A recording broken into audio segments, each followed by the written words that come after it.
Right, I'm here at the Alaska Veterans Museum here in Anchorage, Alaska, and we have one of the Alaska veterans who's going to give us a brief tour of the World War II room here.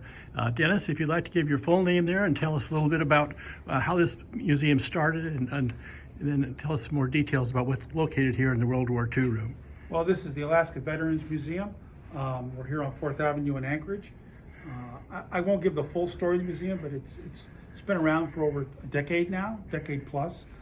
We tell the stories of not only veterans from Alaska, but the World War II in Alaska as well. This room, there's actually 3 rooms, all dedicated to World War II in Alaska in some fashion. This is the World War II room. This is known as the Attu room. And the room over here is for the Aleutian Campaign and the Alaska Highway, also known as the Alcan. And you can see here, these are these 2 large paintings are by John Hume. These depict the Battle of Komandorskis, which was in March of 1943. It's your last surface gun action only that did not involve aircraft.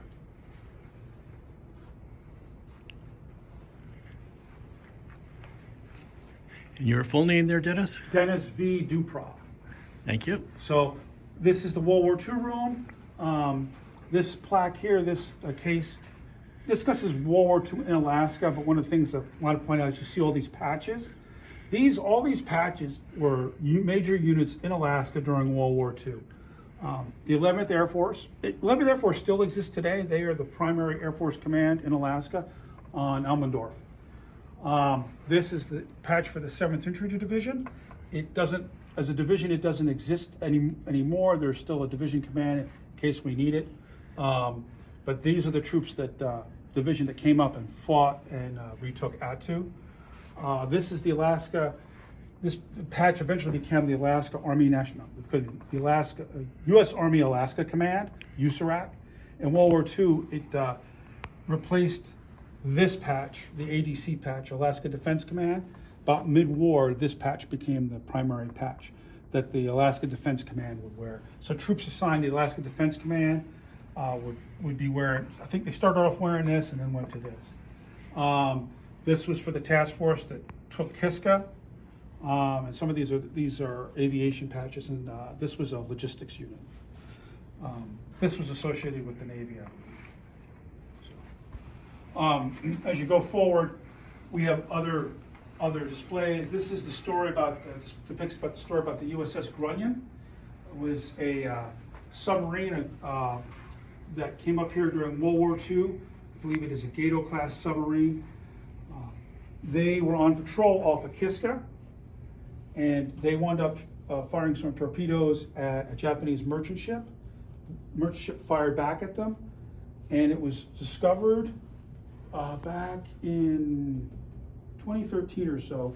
The final remains of the ship were discovered. No, 2007. 2007, thank you. So the quest to search for it was actually started by the skipper's sons. The skipper had 2 sons. They obviously were children during the war, and they consulted with some of these undersea explorers like Bob Ballard, and he didn't help find it, but he gave them some advice, and they've actually discovered the wreck in 2007. 2007. Yep. The miracle was the miracle of the internet. There was a young seaman aboard the Maru, which was the ship that they had fired upon, and he had written in his diary the latitude and longitude of where she'd gone down. And when they were able to connect with them, then they were able to start searching. And what they actually did was they hired a fishing trawler, put a side sonar on, and did a grid pattern until they got a ping. That's fascinating. Thank you. And he was firing it off of Kiska. Kiska and Attu were taken by the Japanese in World War II as part of their Midway campaign in June. And Kiska became their major base, and that's why the Grunion was sent on patrol up here. Okay. If you look in there, there's obviously the model of the Grunion. If you look at this, is the jumper it's an Old Navy jumper from World War II. you take notice on the sleeve on the bottom, dolphins. So when it's a big deal for a submariner to earn their dolphins.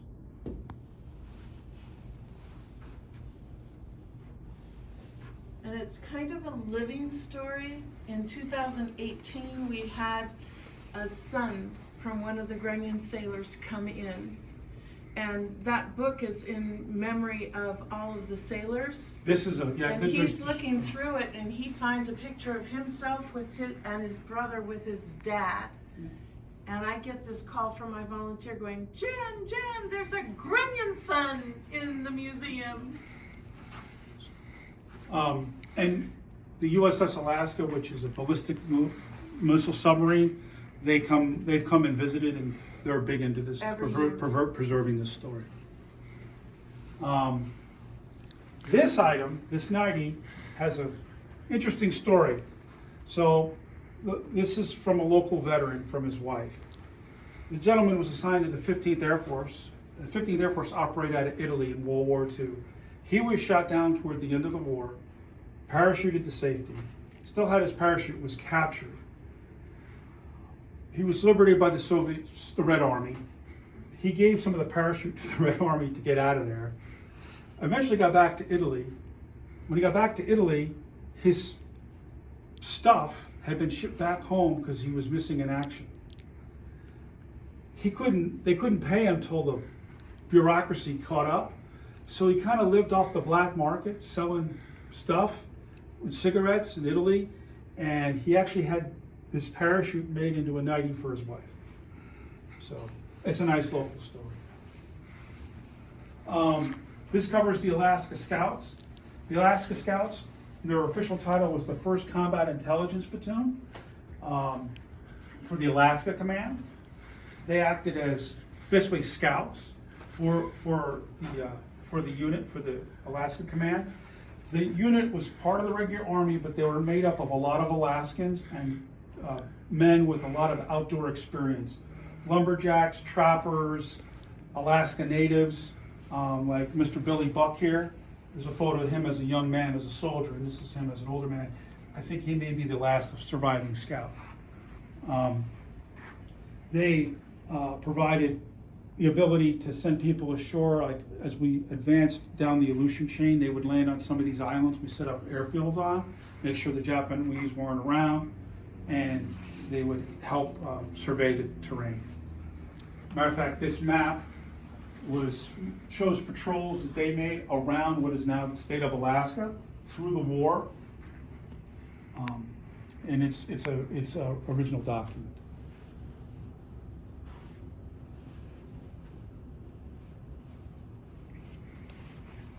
So this little pack board, this is one of the items that they would use, and it also influenced some of the equipment the Army would use throughout Alaska.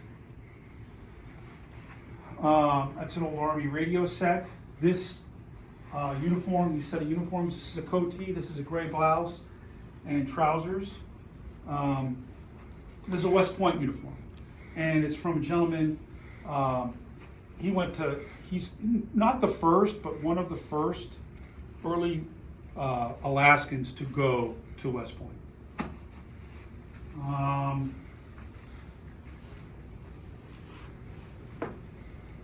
This talks about the U.S.S. Warden. It was a destroyer. It landed some scouts on Amchitka, and it tells about an accident that happened with the vessel, and you've had guys who were missing and buried.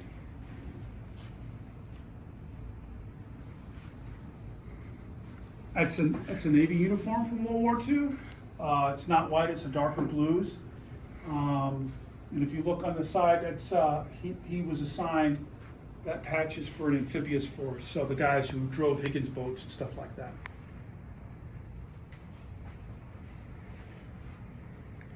The memorial for the warden, as far as we know, that's the only memorial for the warden because the United States government did not consider it to be a casualty of war. Mm-hmm. It's an accident.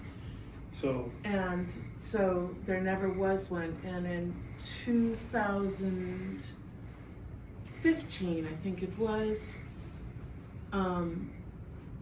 we had a 3-bell ceremony in the old museum for those sailors. This wall in this section here is dedicated to the Alaska Tutorial Guard, also known as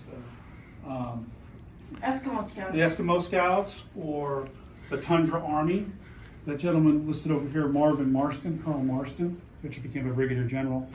He was assigned up here. He had been he had served in World War I and was a miner. They detailed him to Governor Grunion. So we were talking previously about the Alaska National Guard. At the time, so Alaska has its own territorial guard formed in about 1940. And soon after its formation, it's called the federal duty. It's called up and used for the defense of what's now the state, but the territory. So the governor, he wants some force, so he gets sponsored with this.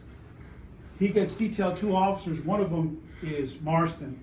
Marston acquires a supply of these, which are found in surplus down in Seattle. These are M1917s, 306s. These were common rifles used by the U.S. Army in World War I. So he brings these up, and they start training these soldiers, mostly Alaska natives, but others as well, and mostly out west. And they serve as eyes and ears out west in case something happens, in case the Japanese appear. So they have this patch here, the ATG patch, has a North Star on it. So the Alaska Army National Guard today draws its heritage from the 297th that was called up in World War II, the Alaska Scouts. So some of the guys in the 297th wound up there, and the ATG.